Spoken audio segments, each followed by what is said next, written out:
السلام عليكم مشاهدينا الكرام، وبالأخص متابعي قناتنا الأوفياء الذين أقرأ تعليقاتهم في كل مرة أقوم بنشر فيديو. أجد تعليقاتهم المميزة، في بعض الأحيان أقوم بالرد، وفي بعض الأحيان للأسف لا أستطيع الرد عليها كلها لكثرتها. أنا اليوم جد فرح وجد مرتاح بسبب الخبر الذي سمعته قبل يوم أو يومين حول حركتي رشاد والمارك الانفصالية. الخبر هو تصنيف حركتي رشاد والمارك كحركتين إرهابيتين، كما جاء في تصريح الأخ بن سديرة السعيد. لنستمع قليلا.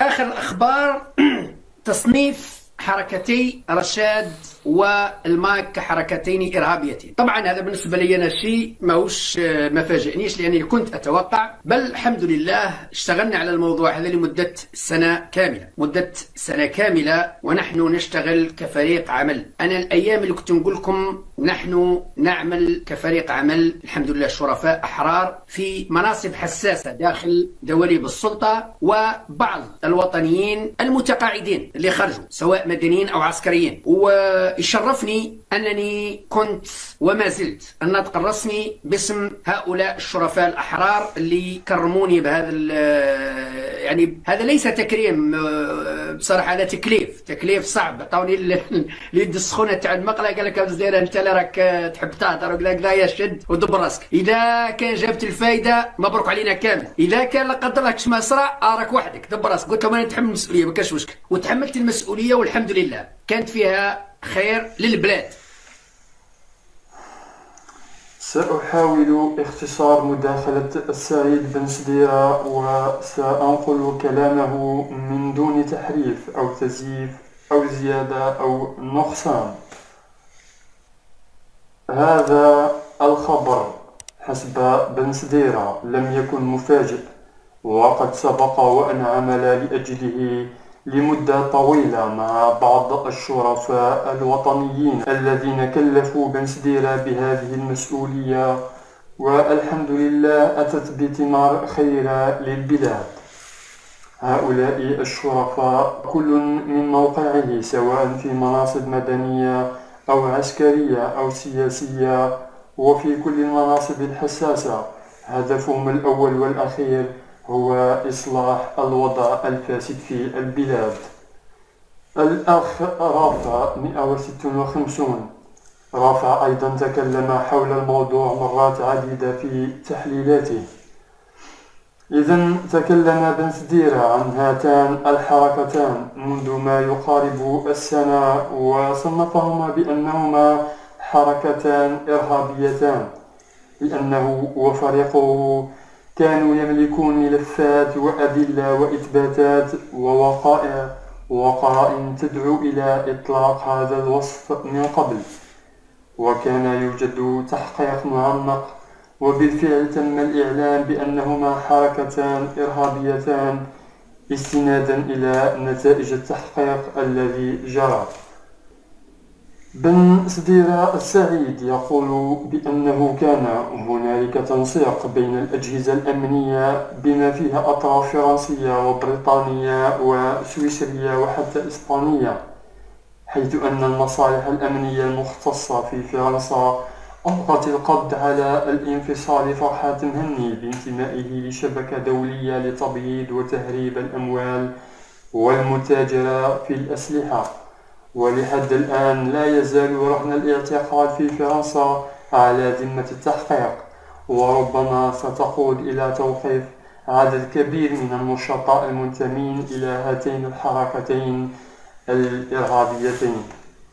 وخلال الأيام المقبلة سيتم التحقيق مع الدبلوماسي الهارب بسطوس بنفس التهم، تبييض الأموال وتهريبها والمتاجرة بالأسلحة وتنظيم إرهابي دولي، إذ أنه له علاقة بالإرهاب الكويتي الماطري والإرهابيين من ليبيا وبعض الإرهابيين في الجزائر من بينهم الإرهابي المنصوري المعروف. نفس الشيء مع المحامي النسلي ودهينا في سويسرا. إذن بن سديرة يوجه كلمة للمغرر بهم داخل الجزائر، ومن بينهم سياسيين وحقوقيين، وعلى رأسهم المحامي باضي، وهو من أكبر المدافعين علنا عن حركة رشاد، إذ أنه يوجه لهم تحذير بأن كل من يساند هاتين الحركتين سينطبق عليه قانون مكافحة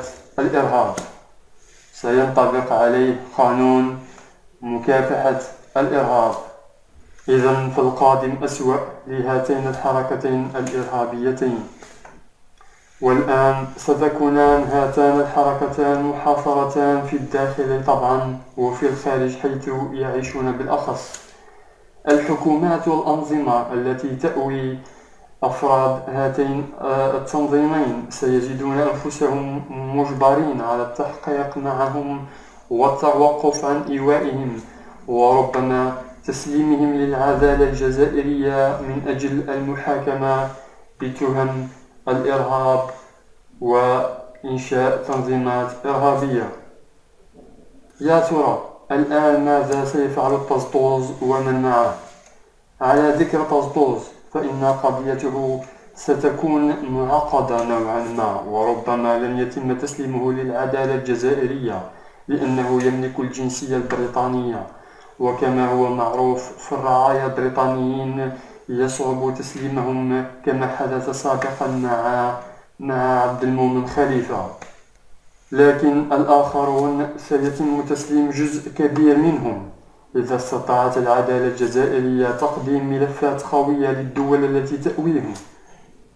لم يعد التآمر على الجزائر من الخارج بألسنة جزائرية يشكل تهديد بعد الآن، لكن يبقى الخطر من الجارة الغربية موروكو الصغيرة، والتي سبق وأن فعلتها وخبأت زعيم التنظيم المسلح العيايدة المنشق عن الفيس، فهي تستطيع الآن تكرارها مع باقي المتآمرون الآخرون، خصوصا بعد قيامهم بتحالف من أجل ضرب الصقر للجزائر قبل أسابيع قليلة. إنه لخبر مفرح، وهذا بفضل الشرفاء الذين يعملون من أجل مصلحة الوطن. ودائما أقول بأنه يوجد شرفاء داخل السلطة الفاسدة وهم يتصرفون في الوقت المناسب.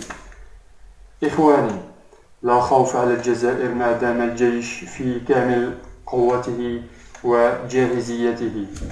المجد والخلود لشهدائنا الأبرار. تحيا الجزائر، وإلى اللقاء في فرصة أخرى بإذن الله.